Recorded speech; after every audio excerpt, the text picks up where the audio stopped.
حضرت داتا علی حجویری کے پاس ایک آدمی آیا، 10 دن رہنے کے بعد بوریا بستر اٹھایا، کہنے لگا جی میں جا رہا ہوں۔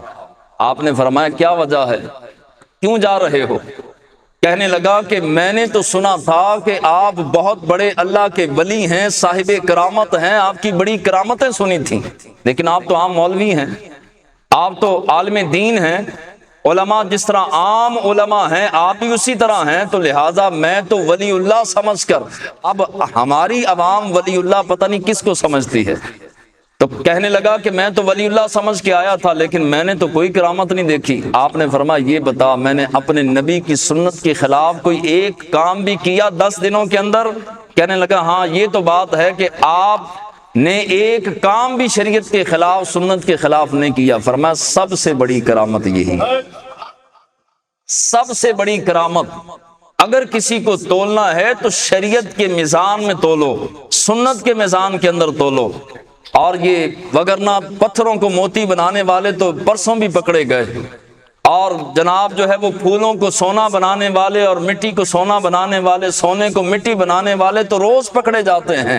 ان چیزوں پر ایمان بیچنے کی ضرورت نہیں، کسی کے ساتھ سودا کرنا ہے، کسی کے ہاتھ میں ہاتھ دینا ہے، یہ دیکھو کہ یہ نبی کا کتنا وفادار ہے، یہ حضور کا کتنا غلام ہے، یہ قرآن و سنت کا کتنا پابند ہے۔ کوئی ایرا غیرہ نتھو خیرہ اٹھا اور پیر بن کے بیٹھ گیا، نہ پتہ قرآن کا، نہ پتہ اسلام کا، نہ پتہ شریعت کا، نہ پتہ سنت مصطفیٰ کا، اور آپ نے دیکھا جناب 2 مریدوں نے تعریف کر دی، اس کے قدموں میں جا کے مرید بن گئے، اس نے اپنا بیڑا تو غرق کیا ہی ہے، اس کے سنگ جو جو لگتا جائے گا اس کا بھی بیڑا غرق ہوتا جائے گا۔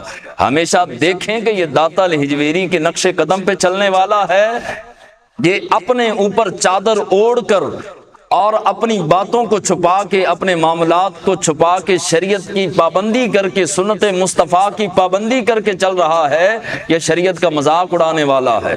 کئی ایسے پیر آپ کو فیس بک پہ ملیں گے جو نمازوں کا مذاق اڑاتے ہیں، علماء کا مذاق اڑاتے ہیں، اسلام کا، جنت کا، دوزخ کا، اور ان کے سامنے جو ہے وہ ڈھیر لگا ہوتا ہے جاہلوں کا، ماننے والے بھی ویسے اور منوانے والے بھی ویسے۔ بہرحال جب بھی تولنا ہے تو شریعت کی تکڑی میں تول کر کسی کے ہاتھ میں ہاتھ دینا ہے، اور اتنی جلدی کسی پر فدا نہیں ہونا چاہیے، پہلے اس کو دیکھو، پرکھو، اور اس کے بعد جو ہے وہ جا کر کے اس کے ہاتھ میں ہاتھ دیں۔ جب ہاتھ میں ہاتھ دے دیا تو بات ختم، اس کے بعد ساری زندگی اپنی مرضی نہیں چل سکتی، اس ذہن میں رکھیں۔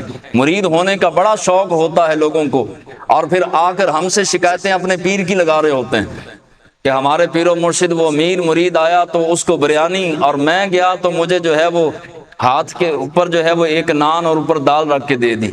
اب جب پہلے تو ہر کسی سے بیعت کرنی نہیں، لیکن جب مرید بن گئے تو کہانی ختم، آپ بک گئے، اب غلام بن گئے، اب ساری زندگی اس کی غلامی، جنت تک، قیامت والے دن تک اس کی غلامی کرنی پڑے گی۔ اگر تو یہ کر سکتے ہیں تو بیعت کے میدان میں آئیں، ورنہ جو ہے وہ قرآن و سنت پر عمل کرتے رہیں، حضور علیہ السلام کی سنت پر عمل کرتے رہیں، اور یہی جو ہے وہ انداز گزارتے رہیں۔ پہلے ذہن بنائیں کہ کس وجہ سے میں نے بیعت کرنا ہے۔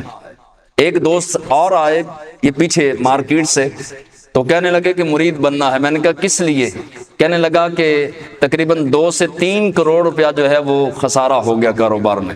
تو میں نے کسی سے بات کی تو انہوں نے کہا کسی کا مرید بن جا، تیرا خسارہ نہیں ہوگا۔ میں نے کہا جائیداد کتنی ہے؟ تو اس نے بتایا اتنے کروڑ کی۔ میں نے کہا مرید بن جا، وہ بھی بک جائے گی۔ لہٰذا تو پہلے ہی نیت خراب لے کر آیا ہے تو مرید بننے کی ضرورت کیا ہے؟ سلام دیا اور میں نے کہا اپنا کام کر، اور وہاں پر جا کر سورہ یاسین پڑھا کر، سورہ واقعہ پڑھا کر، مرید ہونے کی ضرورت نہیں۔ لہٰذا یہ ہماری جہالت ہے۔ اللہ تبارک و تعالیٰ کے ولی کامل داتا علی حجویری فرماتے ہیں جس کو شوق ہو کہ میں حضرت خضر علیہ السلام کی زیارت کروں، تو داتا صاحب بات کتنی پکی اور بڑی لکھیں گے، بڑی باتیں لکھتے ہیں۔